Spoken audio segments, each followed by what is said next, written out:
Hi viewers, welcome to filmi craft. நான் உங்கள் அருண். இன்னைக்கு எபிசோட்ல பிரபுவுடைய இயக்கத்துல ஆர்ஜே பாலாஜியுடைய நடிப்புல இன்னைக்கு வெளியான எல்கேஜி படம் எப்படி இருக்குன்னு தான் பார்க்க போறோம். முதல்ல அந்த படத்துடைய கதை என்ன அப்படின்னு நம்ம பார்த்தலாம். ஒரு வார்டு கவுன்சிலராக வரக்கூடிய படத்துடைய கதாநாயகன் தன்னுடைய அரசியல் வாழ்க்கையில அடுத்த கட்டத்துக்கு போகிறதுக்கான முயற்சிகள்ல இறங்குறார்.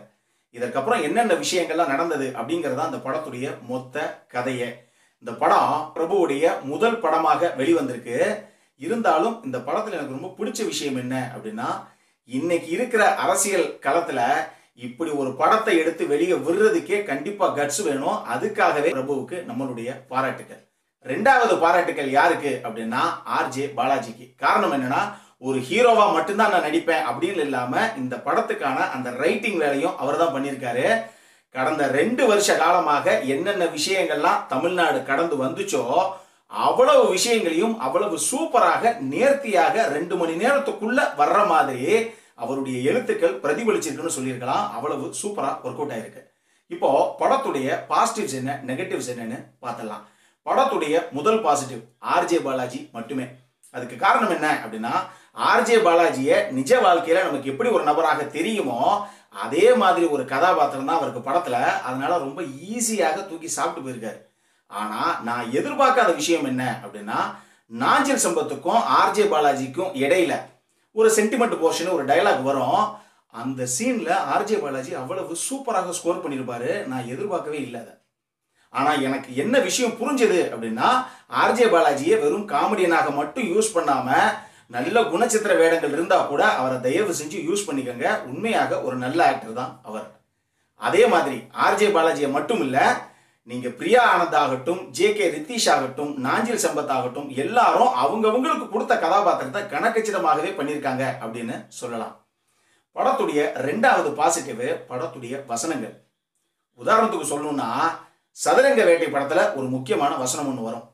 அதாவது, ஒருத்தரை நீ ஏமாத்தணும் அப்படின்னா அவர்கிட்ட கருணையை எதிர்பார்க்க கூடாது, அவருடைய ஆசையை தூண்டணும் அப்படிங்கிற மாதிரி. அந்த படத்துல அந்த வசனம் எவ்வளவு ஃபேமஸ்னு எல்லாத்துக்கும் தெரியும். அதே மாதிரியே இந்த படத்தையும் ஒரே லைன்ல சொல்லிடலாம். ஒரு வசனம் இருக்கு. அதாவது, நீ ஒரு நல்ல அரசியல்வாதியா இருக்கணும் அப்படின்னா நீ நல்லவனா இருக்கணும்னு அவசியம் கிடையாது, நல்லவ மாதிரி இருக்கணும், நல்லவ மாதிரி நடந்துக்கணும், பேசணும். இப்படி ஒரு வசனம். உண்மையாக இந்த ஒரு வசனம் தாங்க அந்த ஒரு படமே. அது நான் ஏன் சொல்றேன்னு நீங்க பாருங்க, உங்களுக்கு அப்ப தெரியும். மூணாவது பாசிட்டிவ் லியோன் ஜேம்ஸ் உடைய மியூசிக். உண்மையாக பாடல்கள்லாம் வாய்ப்பே இல்லைங்க, செம சாங்ஸுங்க அப்படின்லாம் நான் சொல்ல வரல. ஆனா உண்மை என்ன அப்படின்னா, இந்த படத்துல இவர் என்னென்ன பாட்டுகளை போட்டிருக்காரோ நம்ம படம் பார்க்கும்போது அது ஒரு ட்ரீம் சாங்காக தனியா ஓடாம பாட்டு முன்னாடி ஓடுதுன்னா கதை பின்னாடி ஓடுது. அதனால அந்த ஓடுற சீன் என்ன ஒரு சாங்கை டிமாண்ட் பண்ணுதோ அந்த மாதிரி நல்ல பாடல்களை தான் அவர் போட்டிருக்காரு. முக்கியமாக எத்தனை காலம்தான் ஏமாத்துவார் இந்த நாட்டிலேன்னு சொல்லி ஒரு பாட்டு, நம்ம பழைய பாட்டை அவர் ரீமிக்ஸ் பண்ணியிருக்காரு. அதே மாதிரியே ஆர்ஜே பாலாஜிக்கும் பிரியா ஆனந்துக்கும் நடுவில் ஒரு சின்ன ஒரு லவ் நம்பர் ஒன்று வரும். அந்த சாங்குமே அந்த சீனுக்கு கதை பின்னாடி ஓடும். சாங் கேட்கறதுக்கு ரொம்ப அருமையாகவே இருந்தது அப்படின்னு சொல்லலாம். இதை தவிர பிஜிஎம் பொறுத்தளவுக்கு ஒரே ஒரு பிஜிஎம்.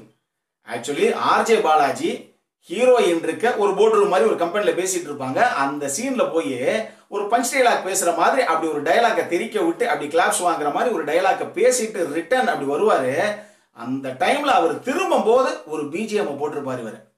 அந்த பிஜிஎம் உண்மையா படத்துல பார்க்கும்போது ஒரு மிகப்பெரிய மாஸ் ஹீரோவுக்கு போட்டா எப்படி ஒர்க் அவுட் ஆயிருக்குமோ அந்த அளவுக்கு ஒர்க் அவுட் ஆயிருக்கு. நிச்சயம் இது உண்மை. நீங்க படம் பாருங்க, உங்களுக்கு தெரியும். நாலாவது பாசிட்டிவ் இந்த படத்துடைய ஸ்கிரீன் பிளே. உண்மையை சொல்லணும்னா இந்த படத்துல கதைன்னு எதுவுமே கிடையாது.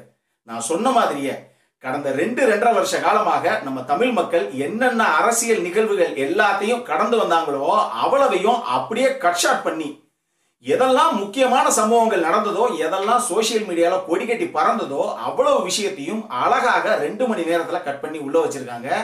அவ்வளவு நேர்த்தியான ஸ்கிரீன் பிளே. இப்போ படத்துடைய நெகட்டிவ்ஸ் என்னன்னு பார்த்தலாம்.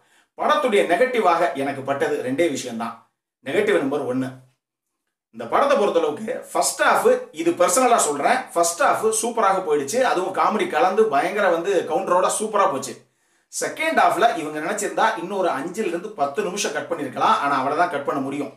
நமக்கு பழக்கப்பட்ட ஒரு கதைக்களமாகவே இருந்தாலும் இந்த படம் உண்மையாகவே ஒரு இன்ட்ரெஸ்டிங்காகவே எடுத்துட்டு போயிருந்தாங்க ஃபர்ஸ்ட்ல இருந்து லாஸ்ட் வரைக்கும்.